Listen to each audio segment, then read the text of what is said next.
طلبہ و طالبات، مولانا حسرت موہانی سبق کا آج ہم دوسرا پیراگراف دیکھیں گے، جس میں مولانا حسرت موہانی کی زندگی کے واقعات حالات پر روشنی ڈالی گئی۔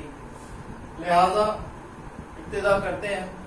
پس از تحصیل علم در شہر علی گڑھ سکونت گزین۔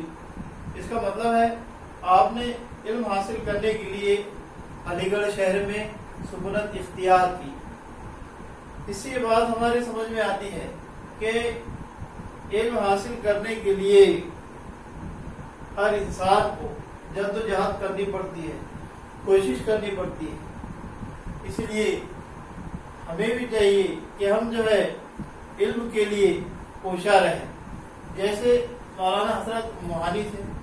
اسی طرح آزما در طول و عرض ہند نہضت آزادی رواں کو، اس کا مطلب ہے اس زمانے میں چاروں طرف ہندوستان کی آزادی پھیلی ہوئی تھی، یعنی اس وقت میں یہ وہ وقت تھا جب ہندوستان میں ہندوستانی عوام، ہندوستانی رہنما، ان سبھی کے ذہن میں غلامی کی زنجیروں کو توڑنے کا جذبہ یا غلامی کو اتار پھینکنے کا جذبہ پورے ملک میں رونما تھا۔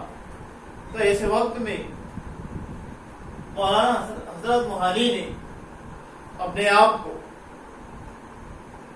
اس جد و جہد آزادی کے لیے صرف کیا، وقف کیا۔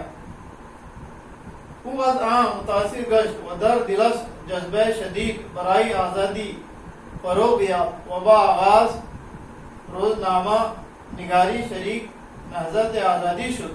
اس کا مطلب ہے وہ اس سے متاثر ہوئے، کیسے؟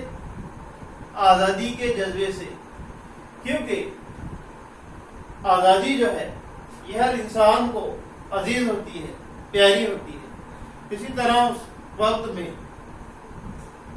ملک عزیز کے لیے تمام مذاہب کے رہنماؤں نے، عوام نے اس ملک کو انگریزوں سے آزاد کرانے کے لیے اپنے اپنے طور سے کوششیں کی۔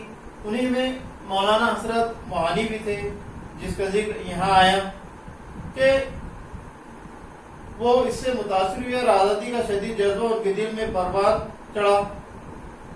آپ روزناموں میں آزادی کی تحریک کے بارے میں لکھنے لگے۔ وقتی کے در ہند سودیسی تحریک برپا شد۔ اس وقت جو ہے ایک تحریک چلائی گئی سودیشی کی، جس کو مہاتما گاندھی نے شروع کیا۔ سب دیشی، دراصل یہ لفظ ہندی زبان کا لفظ ہے۔ سو یعنی خود اپنا، دیش یعنی ملک، اپنے دیش کی اشیاء۔ تو آپ نے پیارے بچوں 12ویں میں دیکھا کہ کس طرح ہمارے ملک میں انگریز جو ہے یہ ایک تاجر بن کے آئے اور بن بیٹھے حکمراں، اور اس طرح انہوں نے یہاں غیر ملکی تجارت شروع کی، جس سے ہندوستانیوں کے ذہن میں، خاص طور سے ایسے مجاہد آزادی کے ذہن میں یا مولانا حسرت موہانی کے ذہن میں یہ بات آئی کہ کیوں نہ ہم اپنے ملک کی ہی اشیاء کو خریدیں اور اس کو فروخت کریں۔ تو سودیشی کی تحریک، اس کو آپ نے جو ہے انجام دیا۔ مولانا حسرت موہانی دری تحریک شرکت کرد و اشیائی خارجی را تحریم کر دے۔ اس کے لیے ملکی اشیاء کو فروخت کرنے کے لیے ایک دکان کھولی۔ تو اس طرح ان کے آزادی کا جو جذبہ تھا یہ ان کو جو ہے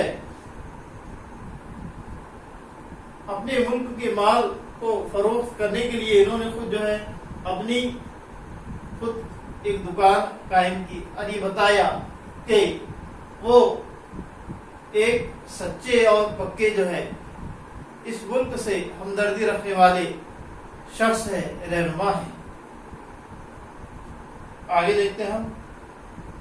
کو یک مغازہ برائی فروختنی اشیاء ملی بنانے ہاتھ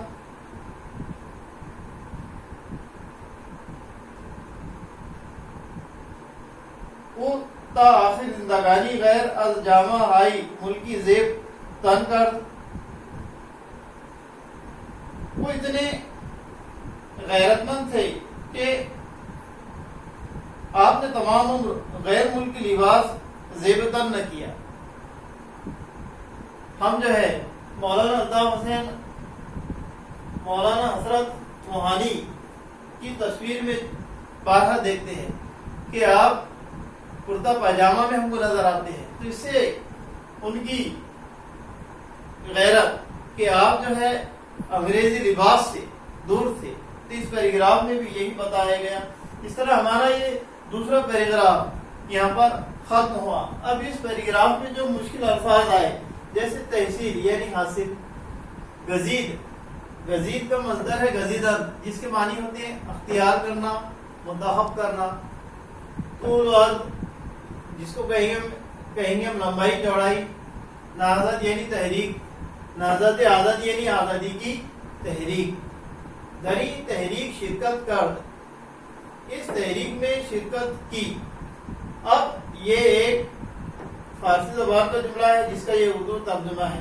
اب اس میں الفاظ کا جو تبدیلی ہے اس پر اگر ہم غور کریں تو یہ ہم کو بات سمجھ میں آتی ہے کہ اس زبان میں دری تحریک، اس تحریک میں شرکت کے لیے شرکت کرتے یعنی کی. تو اس طرح ہمارا یہ دوسرا پیراگراف ختم ہوا. انشاءاللہ ہم تیسرا پیراگراف اس کے بعد میں دیکھیں گے. خدا حافظ.